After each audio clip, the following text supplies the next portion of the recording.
Bilahin natin. 2, 4, 6, 8, 10, 12, 14, 16, 18, 20, 22, 24, 26, 28, 29 mga kapoks. Alright.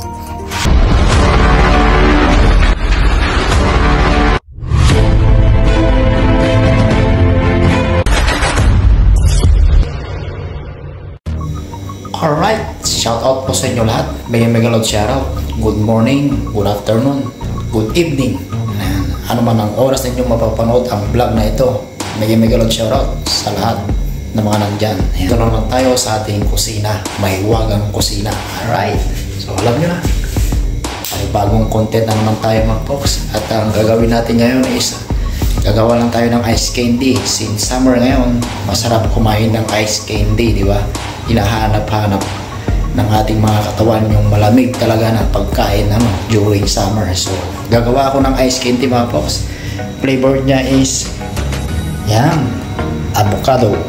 Alright, so ang oras natin ngayon ay 2 minutes bago mag alas 2 ng hapon. Alright, shout out po sa inyo lahat. So bali nagsalang na ako dito ng tubig mga folks. At lagyan din natin ng cornstarch at siyempre asukal. Alright. At meron pa tayo ilalagay mamaya. Ayan, so ayan nga. Maglagay lang tayo ng isang cup na cornstarch. Ayan.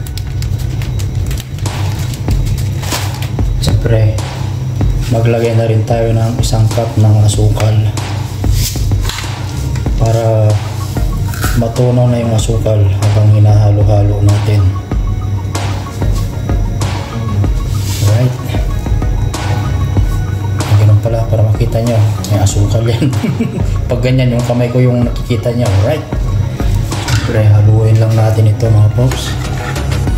Para hindi magbuo-buo yung cornstarch sa ilalim. So haluin lang natin. Medium heat lang natin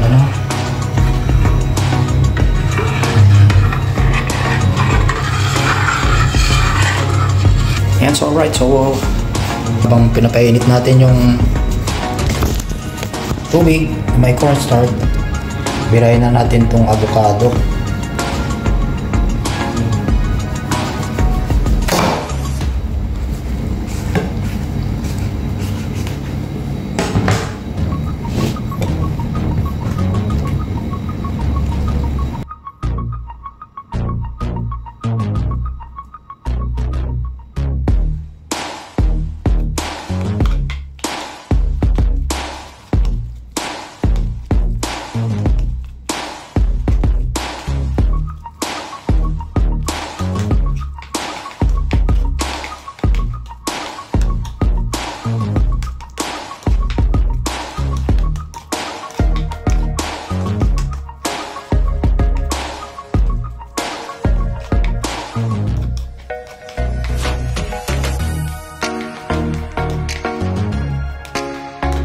Okay na itong tubig na gamitin natin palamigin muna natin ito mga box bago natin lagay ng mga ibang sangkap. Ayan. 2,000 years later.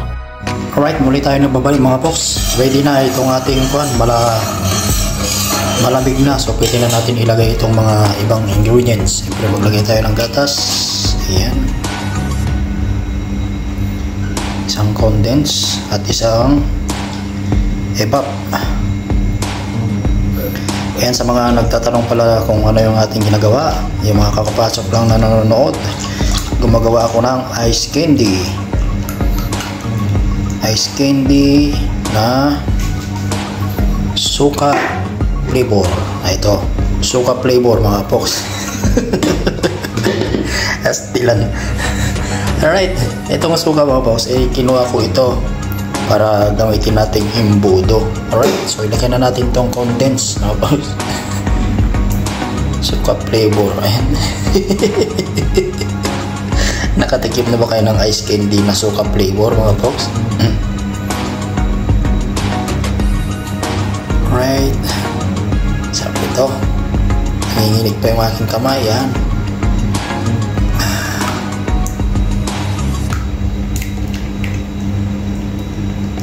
Oops, napuno na. Mukhang mapupuno data ito. Tak natin. Right.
medyo nahirapan tayo kasi wala tayong gamit na imbudo. Improvised imbudo lang yung ating gamit. So update ko na lang kayo pag natapos na ano. Ayan, nakagawa na ako ng 5 ay 2, 4, 6 ay 6 na pala yung nag-aapan. Ayan, 6 na yung nagawa natin mga folks. Ayan, wala kasi tayong imbudo, kaya improvised imbudo lang yung aking ginagamit galing sa ng suka ano. Ayan, shoutout po sa inyo lahat at marami pa tayong gagawin. Ito, ayan, so update ko na lang kayo ulit mamaya mga folks pag natapos na natin. So dyan muna kayo. 1 hour later. Ayun, so alright, mega love shoutout ulit sa inyo lahat. So ito na yung ating nagawang ice candy mga folks. Ang dami din pala. Alright, ilahin natin. 2, 4, 6, 8, 10, 12, 14, 16, 18, 20, 22, 24, 26, 28, 29 mga kapoks. Alright, yan, shout out po sa inyo lahat. So ito na yung ating nagawang ice candy, 29 na piraso. I-multiply natin sa 2 dirham. 2 dirham ang isa, o diba? Alright. Hindi pang araw-araw lang na consume yan mga folks, pang refresh ba pag umuwi tayo galing trabaho kasi mainit yan. So salamat po sa inyong panonood, maraming salamat. So hanggang dito na nga lang po ang ating vlog. Thank you po sa inyong laging pag-support sa ating mga ina-upload na video. God bless everyone, see you on my next content. Thank you po, bye bye.